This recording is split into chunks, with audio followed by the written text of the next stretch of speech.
இந்த பயிர் காப்பீட்டு திட்டத்தை மாநில அரசு முழுமையாக நிறைவேற்ற வேண்டும். அந்த துறையினுடைய அலுவலர்களுக்கு மாண்புமிகு முதலமைச்சர் அவர்கள் உடனடியாக உத்தரவு பிறப்பித்து இதை நிறைவேற்ற வேண்டும் என்பது என்னுடைய கோரிக்கை. அதை உடனடியாக இந்த அரசு செய்ய வேண்டும் என்று நான் கேட்டுக்கொள்கிறேன். அதோடு நீண்ட காலமாக நம்முடைய மாவட்டத்தில் விளைகின்ற விவசாயிகளுக்கு அவர்களுக்கு பல்வேறு வகையில் கடந்த 4-5 ஆண்டு காலமாக மிகப்பெரிய நட்டத்திலே அந்த விவசாயிகள் பாதிக்கப்பட்டிருக்கிறார்கள். கடந்த ஆட்சியில் இருந்த போது கூட நாங்கள் ஆர்ப்பாட்டம் உண்ணாவிரதம் இருந்தோம். கடைசி வரையிலே அந்த ஆட்சியாளர்கள் கூட விவசாயிகளுக்கு உதவாமல் சென்று விட்டார்கள். இந்த ஆட்சியாளர்களாக செய்வார்களா என்று பார்த்தால் இவர்களும் செய்யவில்லை. எனவே நம்முடைய மாவட்டத்தினுடைய விவசாய சங்க பிரதிநிதிகள் ஒரு கோரிக்கை வைத்திருக்கிறார்கள். அதாவது ஒரு கிலோவுக்கு 5 ரூபாய் மானியமாக அரசு வழங்க வேண்டும்.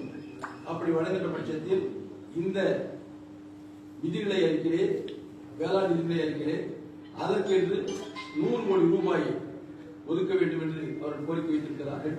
அவர்களோடு நானும் இணைந்து இந்த கோரிக்கையை அரசுக்கு வைக்கிறேன் என்பதை தெரிவித்துக் கொள்கிறேன். ஏனென்று சொன்னால் இந்த மானாவாரி பருவம் மழை பொய்த்து விட்டது.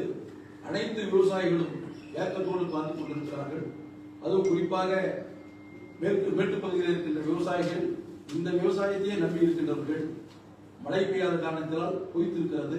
எனவே உடனடியாக இந்த அரசு துரித நடவடிக்கை எடுத்து உரிய அலுவலர்களை அனுப்பி வைத்து எங்கெங்கெல்லாம் எந்தெந்த பயிரிட்டிருக்கிறார்களோ அந்த பயிரிட்டிருந்த விவசாயிகளை உள்ளடக்கி உடனடியாக அவர்கள் காப்பீட்டு திட்டத்திற்கு உள்ளே கொண்டு வர வேண்டும்.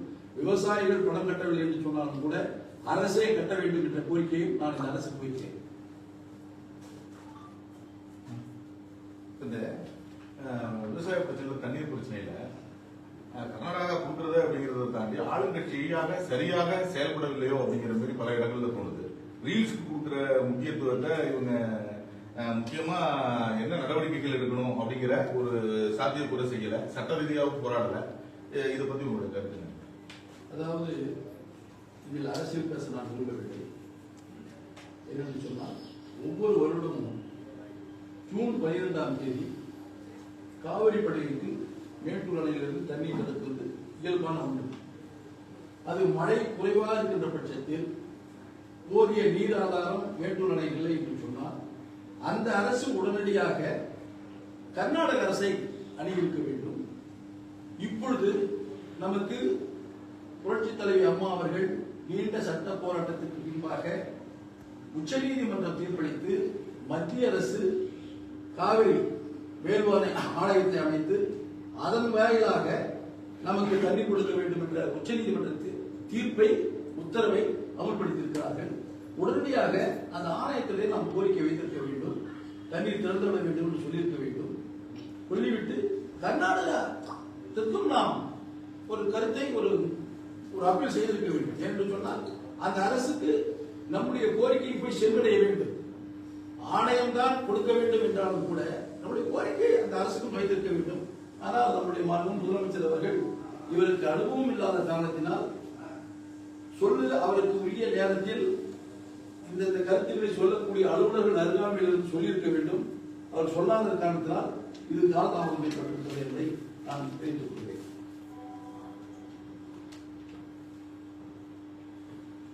மாங்காய்க்கு நீங்க 5 ரூபாய் நீங்க கிலோ பண்ணி கேக்குறீங்க.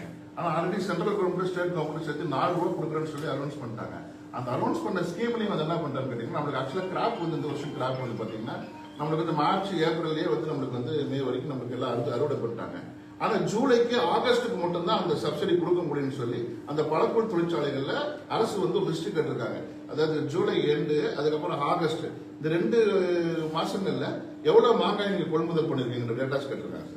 அதாவது அரசுக்கு உரிய இந்த மாவட்டத்தினுடைய கட்டளையின் அடிப்படையில் எப்பொழுது மாங்காய் உருவாகிறது, எந்த மாதங்களில் அறுவடைக்கு வருகிறது என்பது இந்த மாவட்ட நிர்வாகத்திற்கு தெரியும், இந்த வேளாண்துறை அதிகாரிகளுக்கு தெரியும். அவர்கள் முறையாக இந்த மாதங்களில் மாங்காய் அறுவடை இந்த மாவட்டத்தில் வந்துவிட்டது, அப்படி வந்த மாங்காயினுடைய என்னென்ன பெயர் வருகிறது என்று சொல்ல வேண்டும். அவர்கள் அநேகமாக அரசு தோத்தாபுரி அதாவது பெங்களூரை மட்டும்தான் சொல்கிறார்கள். இங்கே நிறைய வெரைட்டிகள் இருக்கிறது. தோத்தாபுரி இருக்கிறது, நீலம் இருக்கிறது, அல்போன்சா இருக்கிறது, இப்படி பல்வேறு வகை ரகங்கள் இருக்கிறது. இப்படி ரகங்கள் வாரியாக பிரித்து பொதுவாக மா விளைச்சல் இந்த நேரத்தில் இந்த மாவட்டத்துக்கு வருகிறது என்பதை உரிய அதிகாரிகள் மாவட்ட நிர்வாகம் அரசுக்கு தெரிவித்திருக்க வேண்டும். அப்படி தெரிவித்திருந்தாலும் கூட அதை அவர்கள் ஒதுக்கி வைத்துவிட்டு இப்படி கூறினால் அரசை நாம் கண்டிக்க வேண்டிய ஒரு நிலையில் இருக்கிறோம் என்பதை தெரிவித்துக் கொள்கிறேன். ஆனால் வரும் எதிர்காலங்களில் மாவட்டத்தில் எப்பொழுது மாங்காய் அறுவடைக்கு வருகிறது, எந்த மாதத்தில் வருகிறது, எந்த மாதத்தில் முடிவடைகிறது, இந்த இடைப்பட்ட 3 மாதத்திற்குள் எத்தனை ஏக்கர் நிலம், எத்தனை ஏக்கர் நிலத்தில் மா பயிர் இருக்கிறது, தோராயமாக எவ்வளவு விளைச்சல், எத்தனை டன் விளைச்சல் வருகிறது என்பதை அவர்கள் கணக்கிட்டு வைத்துக் கொள்ள வேண்டும். வைத்துக் கொண்ட பின்பு விவசாயிகளுக்கு அணுகி அவர்களுடைய கோரிக்கையை வைத்து சரி செய்து முறையாக இப்படி விவசாய சங்கமும் நாங்களும் என்கின்ற 5 ரூபாய் கொடுக்க வேண்டும். 4 ரூபாய் அரசு சொல்லி இருக்கிறது, அந்த 4 ரூபாய் அவர்கள் கொடுக்கட்டும், கூடுதலாக 1 ரூபாய் கொடுக்க வேண்டும் என்று நான் கேட்டுக்கொள்கிறேன். என்று சொன்னால் இப்பொழுது ஒரு ஏக்கருக்கு அந்த மா விளைச்சல் பண்ணுவதற்கு மருந்தடிப்பதற்கும் மருந்து தெளிப்பதற்கும் மேலும் அந்த மாவை காப்பாற்றுவதற்காக தண்ணீர் மழையில் என்று சொன்னால் தண்ணீர் விடுவதற்கும் மாவை பாதுகாப்பதற்கு அந்த ஆட்களை போடுவதற்கும் கூடுதலான செலவாகி கொண்டிருக்கிறது. அப்படி கூடுதலான செலவாகின்ற பொழுது ஒரு ஏக்கருக்கு 4 ரூபாய், ஒரு கிலோவுக்கு 4 ரூபாய் என்று வருகின்ற பொழுது அந்த விவசாயிக்கு அவர்கள் செய்த செலவே அவர்கள் அரசால் கொடுக்கின்ற நிதியில் போறவில்லை. அதனால்தான் கூடுதலாக விவசாய சங்கங்கள் கேட்டிருக்கிறது, அந்த நிதியை அளிக்க வேண்டும் என்று நான் கேட்டுக்கொள்கிறேன். வேளாண் துறை அமைச்சர் வந்து சட்டசபையில் தாக்கல் செய்ய வேண்டிய ஒரு நிதிநிலை அறிக்கையை திருப்பதி கோயில போய் வச்சு சாமி கும்பிட்டு வர்றாரு. அது ஒரு தனிப்பட்ட விஷயம், அது ஒரு சர்ச்சையாகுது. நிறைய பேர் எல்லாம் போய் சாமி கும்பிடுறாங்களே. ஏன்னா ரொம்ப இஸ்ரோவுக்கு போறாரு, இஸ்ரோவுக்கு போறது வந்து சயின்டிஸ்ட் சீப்பு, உடனே வந்து அந்த ராக்கெட் பறந்துச்சுன்னா திருப்பதி வந்து சாமி கும்பிடுறாரு. பறக்கிறதுக்கு முன்னாடி அது வந்து அவர் ஒரு நம்பிக்கை, அந்த நம்பிக்கையின் அடிப்படையில் அவங்க போறாங்க. அது ஒரு பெரிய சமாச்சாரம் இல்லை. அந்த வேளாண் நிதிநிலை அறிக்கை விவசாயிகளுக்கு வாழ்வார்க்கின்ற நிலையாக இருந்தால் அவர் எந்த கோயிலுக்குலாம் போட்டு எங்கன்னா வரட்டும், மகிழ்ச்சி தான். கடந்த காலங்களில் திமுக ஆட்சியிலும் சரி அதிமுக ஆட்சியிலும் சரி பல்வேறு விமர்சனங்கள் வந்திருக்கு, பல்வேறு அவதூறு வழக்குகள் போட்டிருக்காங்க. ஆனா கைது நடவடிக்கை என்பது பெருமளவு இருக்காது. ஆனா இந்த அரசு பொறுப்பேற்றிருந்து பாத்தீங்கன்னா அவதூறு வழக்குல அதிரடியாக கைது செய்யறது, குறிப்பா 2 சட்டமன்ற உறுப்பினர்களை வந்து கைது செஞ்சாங்க. இந்த போக்கு என்ன எதிர்கட்சிகளை அடக்குமுறை செய்யக்கூடிய நிகழ்வா நீங்க பாக்குறீங்களா? அது ஒன்றும் சந்தேகமே இல்லை. ஆரம்பத்திலேயே தன்னுடைய அந்த குணத்தை காட்ட வேண்டும் என்று முதலமைச்சர் அவர்கள் காட்டிக் கொண்டிருக்கிறார்கள். ஆனால் அந்த முதலமைச்சரும் நாவடக்கம் இருக்க வேண்டும். அந்த முதலமைச்சருக்கும் நாவடக்கம். இன்று எதிர்கட்சி தலைவர் திரு உதயநிதி ஸ்டாலின் ஒரு கருத்தை சொல்லினா ஏற்றுக்கொள்ள முடியாது, ஏற்றுக்கொள்ள முடியாது. அதே அளவில் இன்றைய முதலமைச்சரும் சினிமாவில் கீழே ரசிகர்கள் கைத்தட்ட வேண்டும் என்பதற்காக சில வார்த்தைகளை பயன்படுத்துகின்ற அந்த வார்த்தைகளையே ஒரு முதலமைச்சராக என்று பயன்படுத்தி விடக்கூடாது.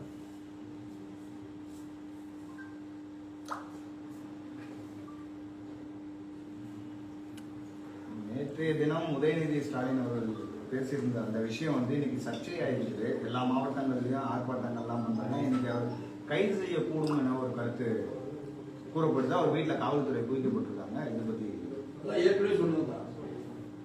உதயநிதி ஸ்டாலின் ஒரு வளர்ந்து வரக்கூடிய ஒரு அரசியல் தலைவர். ஏற்கனவே ஆட்சியிலும் அதிகாரத்திலும் அவர் செயல்பட்டிருக்கிறார். பொது மேடையில் பேசுகின்ற பொழுது வார்த்தைகளை அளந்து பேச வேண்டும். இந்த இரட்டை அர்த்தங்களை கொண்ட வார்த்தைகளை அதுவும் இது போன்ற தலைமை பொறுப்பில் இருக்கின்றவர்கள் பயன்படுத்தவே கூடாது. அந்த பண்பு அவர்களுக்கு இருக்க வேண்டும். அந்த பண்பு அவர்களுக்கு வந்தால்தான் மக்கள் மத்தியில் மரியாதை கூடும். அந்த பண்பு அவருக்கு வர வேண்டும். அவர் சொன்ன கருத்தை ஏற்றுக்கொள்ளவே முடியாது. ஆனால் உடனடியாக எதிர்கட்சிகளை எந்த விதமே செயல்படக்கூடாத நிலையிலே பயமுறுத்துகின்ற வகையிலே இன்றைய முதலமைச்சர்கள் செயல்பட்டுக் கொண்டிருக்கிறார். அதை அவர் கைவிட வேண்டும் என்று கேட்டுக்கொள்கிறேன். காரணம், இப்பொழுது திரு உதயநிதி ஸ்டாலின் அவர்கள் குளிரறையிலே சென்று காவல்துறையை சேர்ந்தவர்கள் போய் பாருங்கள் என்று சொல்கிறார் என்று சொன்னால் எந்த அளவிற்கு இந்த அதிகாரத்தை தவறாக இந்த முதலமைச்சர் பயன்படுத்துகிறார் என்பதை நீங்கள் பார்க்க வேண்டும்.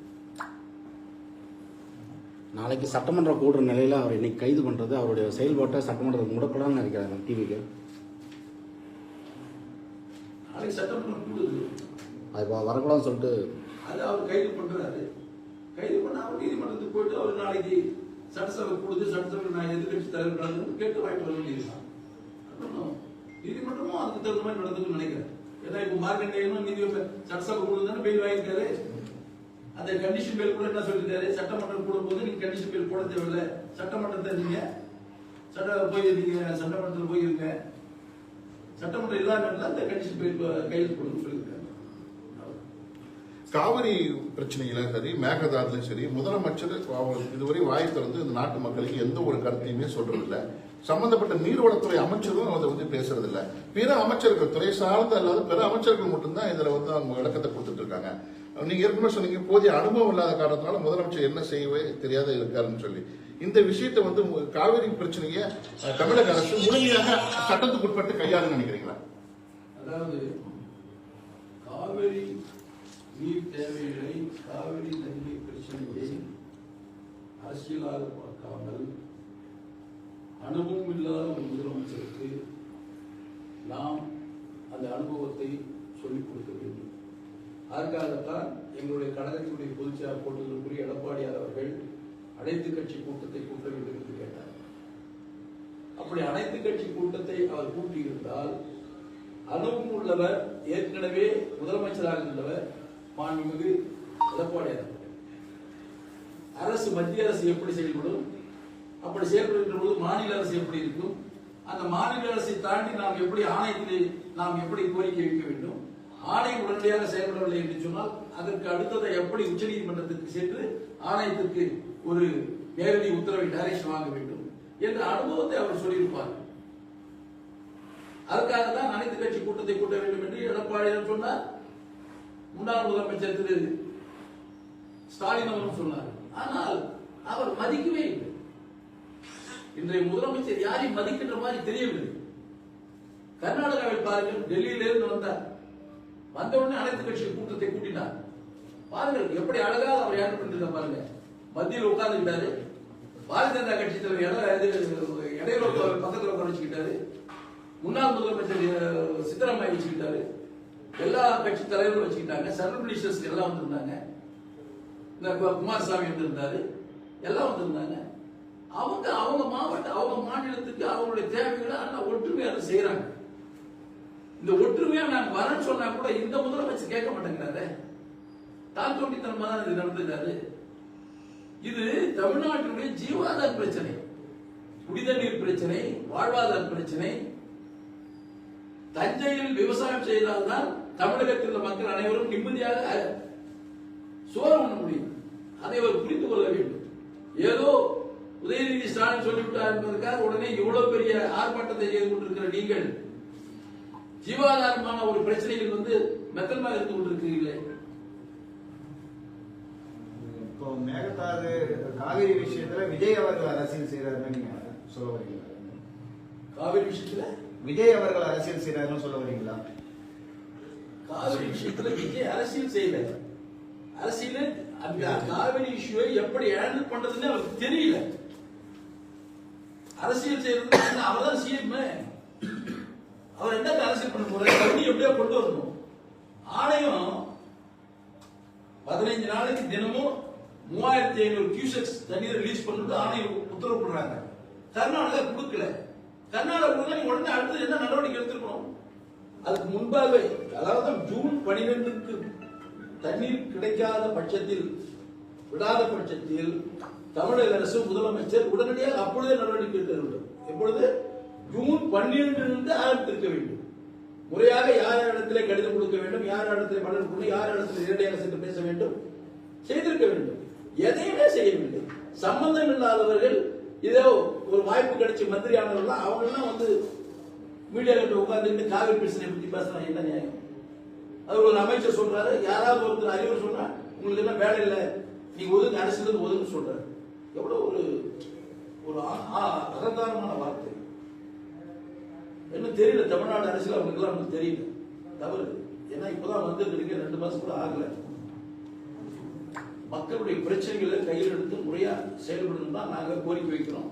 அதுக்கு உங்களுக்கு எதிர்கட்சிகள் உறுதுணையா இருக்கு. அது பயன்படுத்திக்கணும். பயன்படுத்திக்காத ஒரு முதலமைச்சராக இருக்கார். நீர்வளத்துறை அமைச்சர் புஷி ஆனந்த் வந்து காவிரி விவகாரம் சம்பந்தமா இதுவரை எதுவும் பேசவும் இல்லை, எதுவும் அதுக்கான நடவடிக்கை எடுக்காம இருக்காங்க. ஏங்க அவருக்கு என்னங்க தெரியும்? அவருக்கு ஒரு துறையை அவர்கள் ஒப்படைச்சிருக்காங்க, அவ்வளவுதான். அவருக்கு ஒண்ணும் தெரியாதுங்க. அந்த காவிரியினுடைய வரலாறு அவருக்கு தெரியாதுங்க. எப்ப அந்த பிரச்சனை உருவாச்சு அது தெரியாது. அதற்கு தமிழ்நாடு அரசு, அன்றைய முதலமைச்சராக இருந்த தலைவர்கள் அதற்காக என்னதான் போராடின்னு அவருக்கு தெரியாது. ஏதோ ஒரு துறையை அவருக்கு ஒப்படைச்சிட்டாங்க. அவர் அவர் சொல்லிட்டு இருக்காரு. திரு ஆதவர்ஜன சொல்றாரு, என்ன நிர்மல்குமார் சொல்றாரு. இவங்க 2 பேரும் யாரு? அவரு அந்த ரசிகர் மன்ற தலைவராக இருந்தவர், இவர் பல கட்சியில் இருந்தவங்க, எல்லாம் போய் ஒன்னா சேர்ந்துருக்காங்க. அவங்களுக்கு எப்படி சொல்ல தெரியும்? இபிஎஸ் வந்து இப்போ உடனடியாக செயற்குழு கூட்டமும் பொதுக்குழு கூட்டமும் விரைவில் கூட்டப்படும் அப்படின்னு சொல்லியிருக்கிறாரு. இந்த நிலையில அதிமுகவில் சிலர் அதிருப்தியில் இருக்கக்கூடிய நிலையில் அவர்களும் வந்து கலந்து கொள்வார்களா, ஒருங்கிணைக்கும் நடவடிக்கைகள் எடுக்கப்படுகிறதா? யார் அதிருப்தியில் இல்லையே? ஒரு சிலர் இந்த சிவி சண்முகமா இருக்கட்டும், வேலுமணியா இருக்கட்டும், எதையுமே அவரோட கருத்தை சொல்லல. கூட்டங்கள் நடந்தால் அதில் வந்து கலந்துக்கிறவங்களும் இருக்காங்க. அது போன்ற சூழ்நிலையில இப்ப என்ன மாதிரி இருக்கும் அப்படிங்கிறது அதிமுகவை பொறுத்தவரை தெளிவான முடிவோடு என்னுடைய பொதுச் செயலாளர் செயல்பட்டுக் கொண்டிருக்கிறார். அதிமுக என்பது ஒரு பெரிய குடும்பம். அந்த குடும்பத்திற்குள் சில பிரச்சனைகள் இருக்கத்தான் செய்யும். அந்த பிரச்சனைகளை கொஞ்சம் கோபமாக இருக்கின்றவர்கள், வேகமாக இருக்கின்றவர்கள் பொதுவெளியில் கருத்தை சொல்வார்கள். எங்களை போன்றவர்கள் நிதானமாக இருக்கின்றவர்கள், எதை சொன்னாலும் கேட்டு தாங்கிக் கொண்டிருக்கின்றவர்கள்,